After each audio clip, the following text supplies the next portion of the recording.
I wrote this story about a special bond I shared with my best friend's mother when I was younger.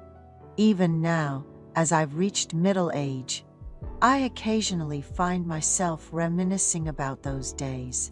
I want to share a story about that time, adapted to fit American culture and sensibilities. I grew up in a small, rural town. Our home, nestled among rolling hills, was a place where we could make ends meet thanks to my hardworking father. The elementary school was already a trek, but middle school was even further. I used to bike to school until it just wasn't feasible anymore, leading my dad to find me a boarding house near my school. I was a mild-mannered kid, and I did pretty well academically. In high school, I had a friend named Garrick. We got to know each other through a club we were both part of. My parents were quite tall, but I hadn't grown much since eating the meals my mom prepared for me in middle school, making me shorter than most kids my age. Garrick had a great personality. His face always seemed to glow, and he was tall. When I mentioned that it must be nice to be tall, he'd say, "What's the point of being tall? I wish I was as good at studying as you are." As I got to know Garrick, I learned he lived with just his mom. His dad was a professor abroad and would only come home once every few years. Garrick mentioned that once he got to college, he planned to visit his dad's country and stay there for a month. Garrick's dad came from a wealthy family, having gone abroad for his studies, where he met Garrick's mom during her own study abroad. They got married back in their home country after she completed her master's degree, had Garrick, and then she went abroad alone for her PhD, eventually settling down there. So Garrick's house was always quiet. My home, on the other hand, was bustling with my brother and sister chattering and helping with farm work, and we often interacted with our neighbors. My dad had relatives living nearby, which meant our house was almost always open to visitors. Living in a house full of people made me feel that it was strange when things were too quiet, while Garrick found too much noise and chow overwhelming and preferred to retreat to his room for some peace. This difference made me realize the contrasting experiences of growing up as an only child versus in a family with several siblings. Garrick lived downtown, and his high school was nearby. During self-study periods, he would sit next to me and ask questions about things he didn't understand. One day, he mentioned he wished we could study together every day and hesitantly suggested, "I kind of wish we could live together."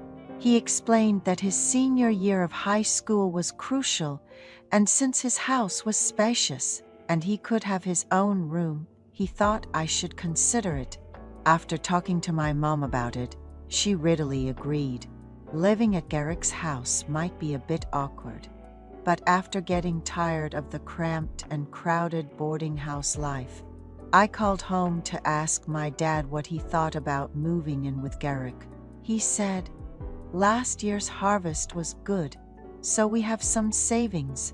Don't worry, I'll support you. Your brother isn't interested in studying and didn't go to college because he's caught up in running his own business. It's time we invest in our star student." Before moving into Garrick's, my parents bought me new clothes and went with me to say hello. They told Garrick's parents, "We know we should take care of Thane, but we're too busy with the farm work. Please, if it's not too much trouble, could you look after him for a few months?" And offered to pay rent.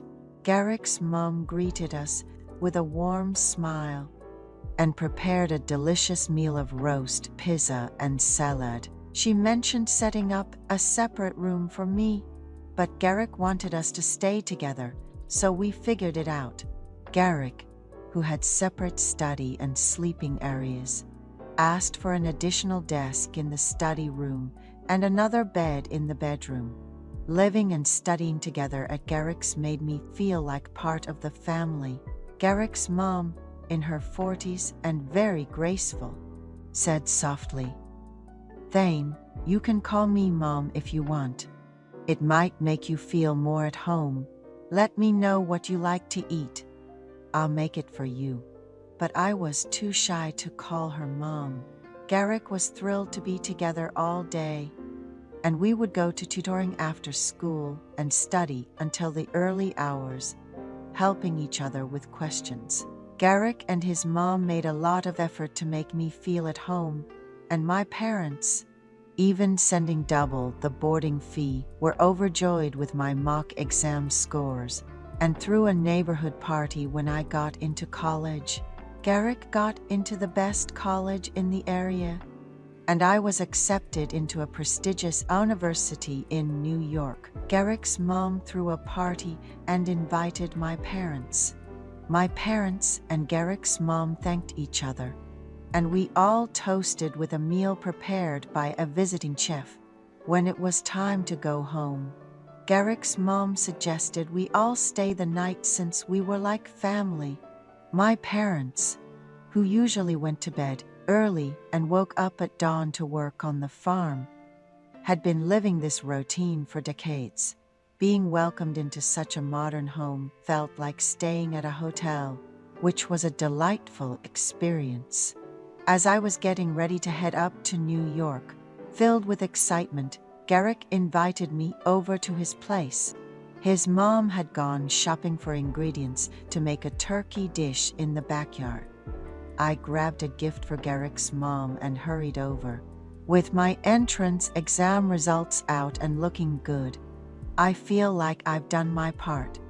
If there's been anything unsatisfying about staying at our place, I hope we can clear the air right now, I said, encouraging a night of uninhibited fun now that he was officially an adult.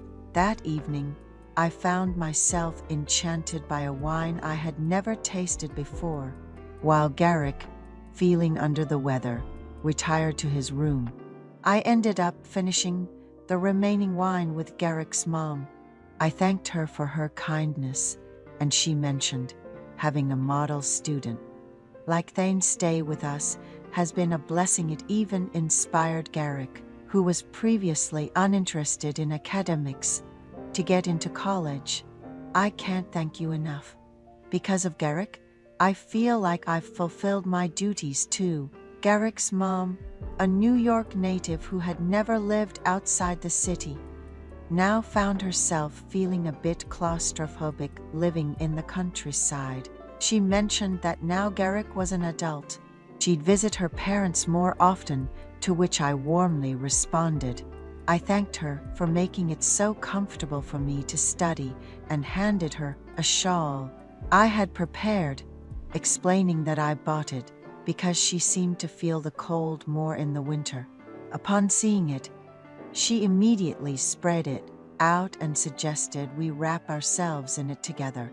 In that moment, I felt her warmth, and we became one.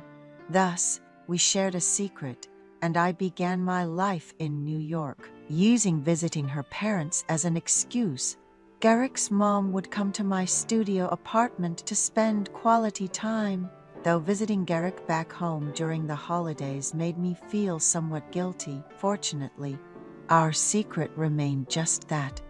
Now, I am raising a loving wife and adorable twin daughters.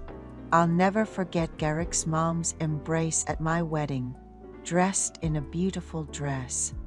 Every year on January 1st, I make a point to call Garrick's mother to wish her well. Garrick's father, having retired from a university abroad, found returning to American life a bit foreign despite being American. He expressed a desire to die in America, enjoying rounds of golf with the lovely Mrs. Garrick.